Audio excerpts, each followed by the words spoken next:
Hello students, this is प्रखर। आप सभी का अपने यूट्यूब चैनल ऋषि क्लासेस पे बहुत बहुत स्वागत है। कैसे हैं आप सभी? सब उम्मीद करते हैं आप सब अच्छे होंगे, पढ़ रहे होंगे, तैयारी कर रहे होंगे। तो आइए जो है आज जितना भी हमने एक्टिव क्लासेस पढ़ लिया है तो उसके बेस पे कितना पीवाईक्यू पूछा गया है, एग्जाम में कैसे क्वेश्चन आते हैं, इन सब पे डिस्कस करते हैं। ठीक है, तो आइए वीडियो की शुरू करते हैं।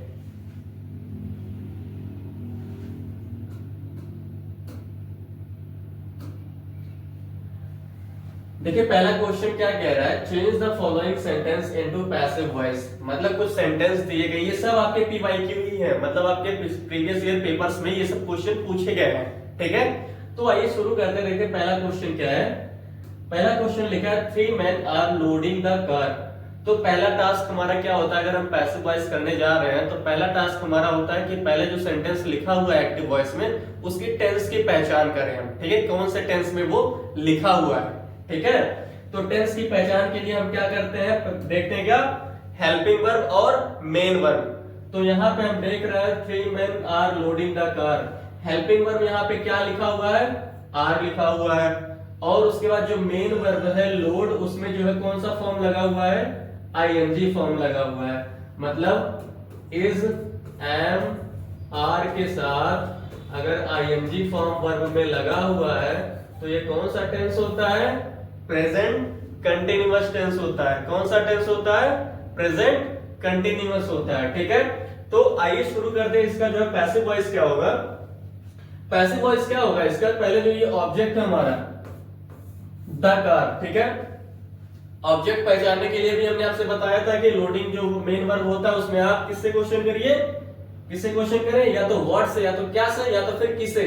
इन दोनों से क्वेश्चन करेंगे तो आपको जो आंसर मिलेगा वही हमारा ऑब्जेक्ट होता है। जैसे लोडिंग, 3 men आर लोडिंग, क्या लोडिंग कर रहे हैं, 3 men are loading the car, car load कर रहे हैं। ठीक है, तो ये हमारा ऑब्जेक्ट है। तो ऑब्जेक्ट आएगा यहाँ पे द कार। एक सेकेंड, ऑब्जेक्ट क्या आएगा, द कार, द कार। उसके बाद फिर जो है यहाँ पे आर लगा हुआ है, आईएनजी है, तो इसमें कौन सा जो है वो यूज होगा, helping verb is, am, are use होता है। और is, am, are, the car यहाँ पे लिखा हुआ है, तो कार एक सिंगुलर है, तो सिंगुलर के लिए क्या आएगा, इज आएगा, द कार इज। और एक चीज हमने पढ़ा था क्या, कि जब कभी भी हम कंटिन्यूअस पढ़ते हैं, कंटिन्यूअस टेंस कोई भी होता है तो उसमें क्या लगता है, पैसिव वॉइस में बीइंग वर्ड यूज किया जाता है, BEING।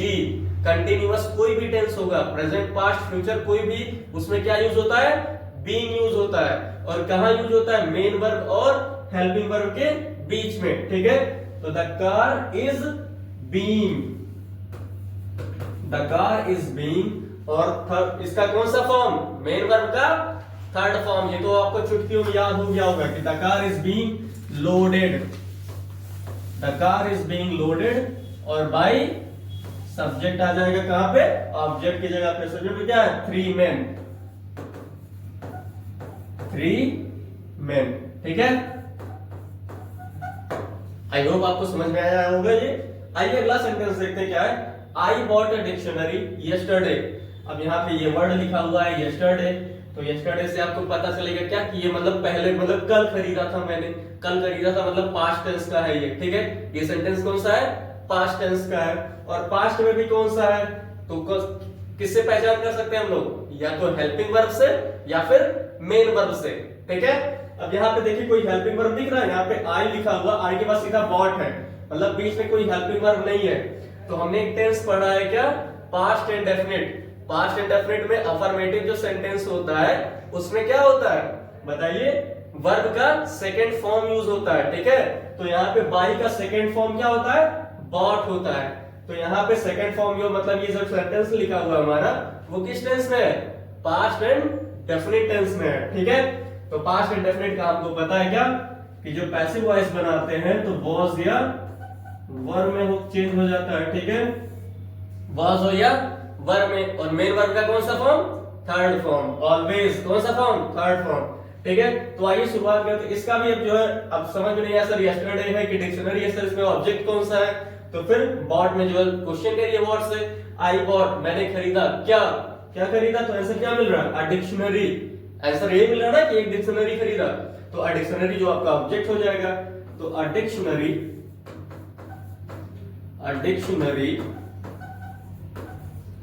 उसके बाद फिर वॉज या वर्ब, तो एक डिक्शनरी है तो उसके लिए एक सिंगुलर वर्ब आएगा। सिंगुलर वर्ब क्या है? वॉज है। A dictionary was. फिर मेन वर्ब का कौन सा form? Third form. A dictionary was bought by. I का ऑब्जेक्टिव केस क्या होता है? चेंज ऑफ प्रोनाउन में पढ़ा आपने।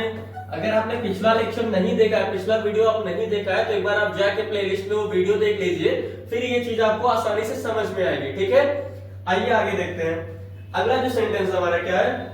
Sheila is writing an application for leave. अब यहाँ पे भी जो इतना सेंटेंस लंबा देख के आप बिल्कुल भी घबराइए मत। ठीक है, सेंटेंस अगर लंबा है तो बिल्कुल भी देख के घबराइए नहीं। बस ये देखिए आप जो है कि क्या जो मेन वर्ब हमारा है उसमें हमें किससे क्वेश्चन करना है? या तो व्हाट से या फिर किससे। ठीक है, इसमें जब आप व्हाट से या किससे वर्ड से क्वेश्चन करेंगे तो जो आंसर मिलता है वही होता है क्या? ऑब्जेक्ट। ठीक है, और ऐसे भी अगर आपको ना समझ में आए तो एक चीज और है, लास्ट में जो लिखा है उसको छोड़ दीजिए। ठीक है, शुरुआत से देखिए, शुरू में जो लिखा होगा वो हमारा क्या होगा? सब्जेक्ट होगा। उसके बाद कहीं बीच में is, am, are, was, were, has, have ये सब कुछ आया होगा, वो क्या होगा? Helping verb. ठीक है, उसके बाद जो वर्ड होगी वो क्या होगी? Main verb. और मेन वर्ब के बाद भी जो कुछ लिखा होगा वही क्या होगा? हमारा ऑब्जेक्ट होगा। ठीक है, एक सीरियल से चलिएगा। मतलब पहले क्या होता है किसी भी सेंटेंस में? पहले सब्जेक्ट होगा, फिर हेल्पिंग वर्ब होगा, फिर क्या? मेन वर्ब, फिर ऑब्जेक्ट। ठीक है, तो आप ऐसे पहचान कर सकते हैं। ठीक है, तो Sheela is writing an application for leave. तो शीला इज राइटिंग, क्या राइट कर रही है? एप्लीकेशन। तो यही हमारा क्या है? क्या यही ऑब्जेक्ट है। ठीक है, यही क्या है? ऑब्जेक्ट है। तो आइए इसका देखते हैं। और यहाँ पे देखिए इज, एम, आर के साथ आईएनजी लिखा हुआ है, मतलब ये किस टेंस में है? किस टेंस में था? प्रेजेंट कंटिन्यूअस में है। तो प्रेजेंट कंटिन्यूअस के लिए फिर एन एप्लीकेशन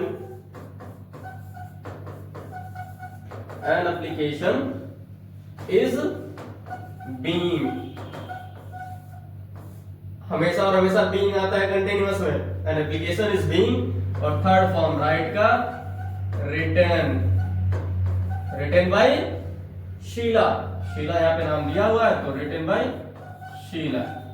ठीक है, ऐसे इसका देखिए, we help them in every way. हम उनकी हर तरह से सहायता करते हैं। अब यहाँ पे हेल्प, किसकी हेल्प? किसे हेल्प कर रहा है? देम को। तो देम वर्ड हो जाएगा हमारा क्या? ऑब्जेक्ट हो जाएगा। ठीक है, तो देम अभी ऑब्जेक्ट है, उसका जब सब्जेक्ट बनाएंगे तो क्या होता है? दे होता है। ठीक है, तो दे। अब दे के साथ ये देखिए यहाँ पे, अब हमको टेंस पहचान करना अगर होगा तो टेंस कैसे पहचानेंगे? हेल्प जो है फर्स्ट फॉर्म है मेन वर्ब का, और मेन वर्ब में यस या ईएस हम कब लगाते हैं? सिंगुलर बनाने के लिए। और ये कौन सा टेंस होता है? Present and definite. लेकिन वी जो है सिंगुलर नहीं है, प्लूरल है।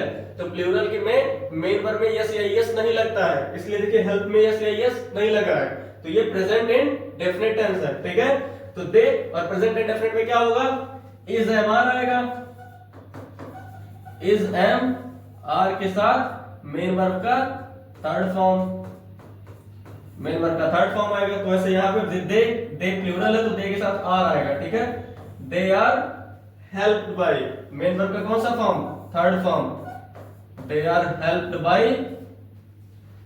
वी का क्या होता है? Objective case. वी का अस होता है। वी का क्या होता है? अस होता है। और लास्ट में जो लिखा है in every way as it is, इसको ऐसे उतार दीजिए, इन एवरी वे। ठीक है, अच्छा यहाँ पे भी ये फॉर लीव था ना, यहाँ पे भी देखिए, हाँ यहाँ पे फॉर लीव था, तो इसको भी जो लास्ट में बचता है उसको लास्ट में एज इट इज उतार दीजिएगा। जैसे क्या है? An application is being written by Sheela for leave. That's it. ठीक है, आइए अब आगे देखते हैं। आगे भी ये सब पीवाईक्यू आपके मतलब पेपर में ये सब पूछे गए हैं। ठीक है, ऐसा अगला देखिए, the mouse at the corn. अब यहाँ पे जो ये वर्ड आप देख रहे हो ये कौन सा है? V2 है। कौन सा है? V2 मतलब वर्ब का सेकंड फॉर्म है, और सेकंड फॉर्म मतलब पास्ट एंड डेफिनिट। ठीक है, तो इसका भी सीधा सा करिए, द कॉर्न सेकंड फॉर्म है, पास्ट एंड डेफिनिट है। पास्ट एंड डेफिनिट में वाज या वर आता है, तो द कॉर्न वाज एट का third form eaten, eat ate eaten, ठीक है, the corn was eaten by the mouse, ठीक है। अगला देखिए, he answered all the question, मतलब सब में ये देखिए यहाँ पे भी V2 है, वन का सेकंड फॉर्म फिर was या were। अब यहाँ पे आप सोचेंगे सर कि all the question मतलब इसमें सर ऑब्जेक्ट कौन सा है, तो फिर आंसर में क्वेश्चन करिए, he answered what, क्या आंसर किया, all the question, सभी प्रश्नों का उत्तर किया, ठीक है। तो all the question आपका पूरा ये क्या हो जाएगा, ऑब्जेक्ट हो जाएगा। तो all the question,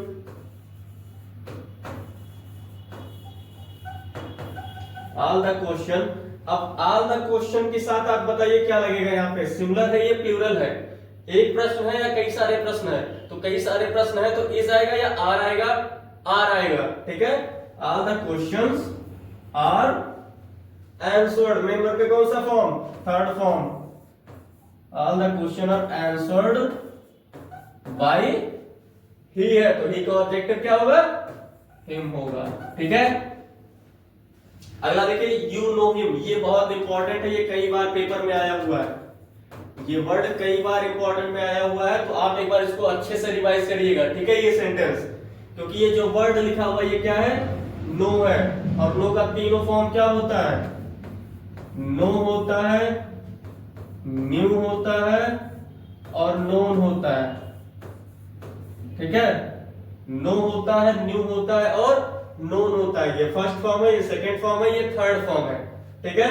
तो इसका देखिए, ही यू नो हिम, तो ये जो हिम वर्ड है ये क्या है, ऑब्जेक्ट है, ऑब्जेक्ट को जब सब्जेक्ट बनाएंगे तो सब्जेक्ट क्या होगा इसका, हिम का ही होगा, ठीक है, ही, और नो फर्स्ट फॉर्म है इसलिए प्रेजेंट इंडेफिनिट है, प्रेजेंट इंडेफिनिट में इज एम आर आता है, तो ही के साथ इज आएगा, ही इज, और मेन वर्ब का कौन सा फॉर्म, थर्ड फॉर्म क्या है, नोन है, he is known। और ये चीज आपको यहाँ पे ध्यान देने वाली बात यही है यहाँ पे कि नोन के साथ प्रेपोजिशन कौन सा आता है, टू आता है, ठीक है, कौन सा प्रेपोजिशन आएगा, टू आएगा। हर जगह जो है आपका क्या आता था, हमेशा बाई आता है, हमेशा क्या आता है, बाई आता है, लेकिन नोन जो वर्ड होता है उसके साथ कौन सा प्रेपोजिशन आता है, टू प्रीपोजिशन आता है, इसलिए आपका बहुत ही इंपॉर्टेंट क्वेश्चन है ये, ठीक है। आप इसको रट लीजिएगा, दिमाग में बैठा लीजिएगा कि नोन के साथ ये हमेशा कौन सा प्रीपोजिशन आएगा, टू आएगा, ठीक है। तो आइए अगला क्वेश्चन देखते हैं, why does he beat his brother.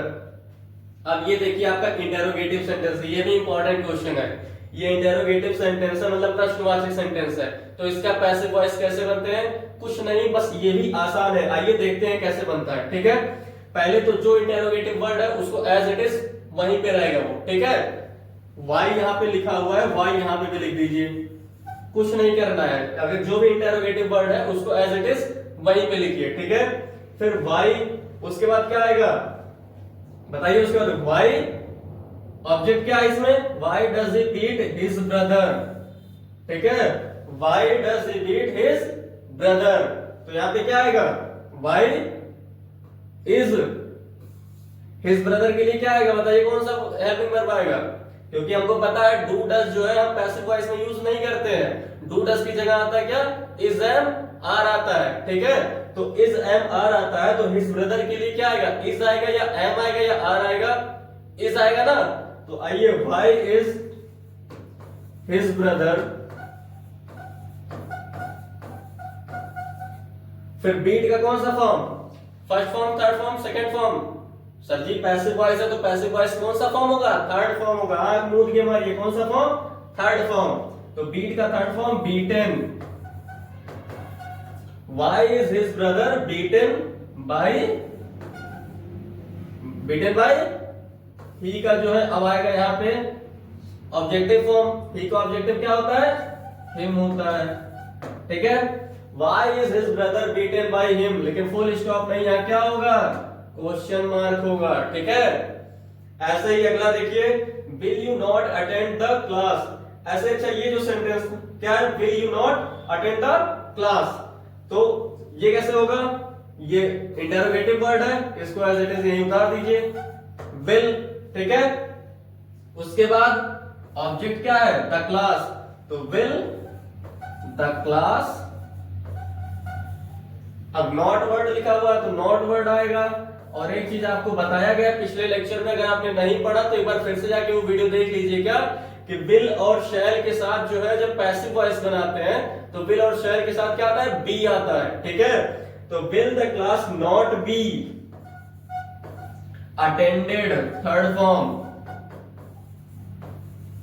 Attended by you, क्योंकि यू का ऑब्जेक्टिव केस भी यू ही होता है, ठीक है। यू का सब्जेक्टिव केस भी यू है, ऑब्जेक्टिव केस भी यू है, तो यहां पे क्या हो जाएगा, यू हो जाएगा, ठीक है। आई होप ये आपको समझ में आ रहा होगा, अगर आपने पिछला वीडियो देखा है तो ये चीजें आपको समझ में आ रही होंगी, ठीक है। आइए आगे देखते हैं। अब ये सेंटेंस क्या कह रहा है, Akbar defeated Hemu in the battle of Panipat. Sir ji इतना बड़ा सेंटेंस है, ऑब्जेक्ट कैसे पहचाने, अरे आपको परेशानी ही नहीं होना है, क्या डिफीटेड, अकबर ने डिफीटेड मतलब हराया, किसे, आंसर क्या मिला, हेमू को, तो सर जी यही तो है ऑब्जेक्ट, क्यों परेशान होना है, ठीक है। इतना बड़ा सेंटेंस है, बिल्कुल मत घबराइए, आपको बस जो है जो आपका मेन वर्ब है उसमें व्हाट से या किसे से क्वेश्चन करना है, जो आंसर मिलेगा वही आपका क्या होगा, ऑब्जेक्ट होगा, ठीक है। तो आइए इसका पैसिव वॉइस बनाते हैं। ऑब्जेक्ट जब मिल गया है तो ऑब्जेक्ट को लेके आइए कहां, सब्जेक्ट की जगह पे, तो हेमू, उसके बाद ये देखो डिफीटेड केवल है, मतलब ये क्या है, V2 है, मतलब वर्ब का सेकंड फॉर्म, तो वॉज या वर आएगा। तो अब हेमू जो है अकेला आदमी था तो उसके लिए वॉज आएगा, ठीक है। Hemu was defeated, Hemu was defeated किसके द्वारा हराया गया, by Akbar, defeated by Akbar. अब जो लास्ट में जितना कुछ बचा था उसको ऐसे इट इज उतार दीजिए पूरा, इन the battle of Panipat, last में जो कुछ भी लिखा उसको एज इट इज पूरा वैसे उतार दीजिए, ठीक है। Akbar was defeated by, sorry, Hemu was defeated by Akbar in the battle of Panipat, ये आपका पैसिव वॉइस हो गया, ठीक है। अगला देखिए, we help them every day, इसका भी हमने किया है एक बार, लेकिन आइए फिर से ये अगर हमने किया एक बार तो इसको आप लोग के लिए होमवर्क है, आप लोग इसका आंसर जो है कमेंट बॉक्स में पिन करिए, ठीक है। आइए इसको देखते हैं हम लोग। Did you finish your work in time, ये भी क्वेश्चन मार्क है और यहाँ पे डिड वर्ड यूज किया गया है। डिड वर्ड आपका क्या है, इंटरोगेटिव वर्ड है, तो आप बोलेंगे कि सर आपने बताया क्या कि interrogative word as it is वैसे उतार दो, नहीं, हमने ये भी बताया आपसे क्या कि डू डज डिड, ये जो वर्ड होते हैं ये पैसिव वॉइस में कभी भी यूज नहीं किए जाते हैं। इसकी जगह पे क्या आएगा, या तो अगर डू डज होगा तो इज एम आर आएगा और डिड होगा तो वॉज या वर आएगा, ठीक है। तो यहाँ पे डिड ये नहीं होगा, क्या होगा यहाँ पे, आइए देखते हैं, वॉज या वर होगा। अब वॉज या वर होगा क्या होगा, योर वर्क, योर वर्क, तो योर वर्क के साथ क्या वॉज आएगा या वर आएगा, तो क्या आएगा बताइए, वॉज या वर, वॉज या वर्क। उसके बाद ऑब्जेक्ट आपका यही है, ऑब्जेक्ट लेके आइए, योर वर्क, वॉज या were, your work finished,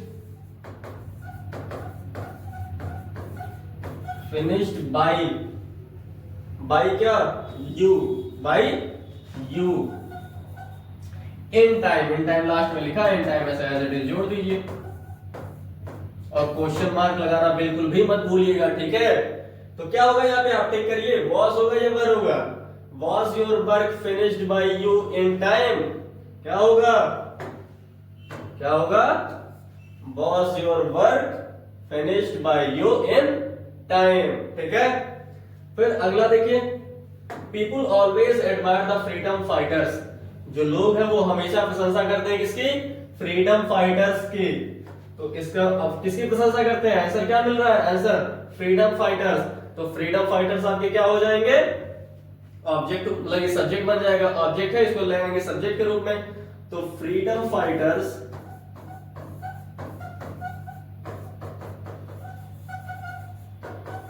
freedom fighters.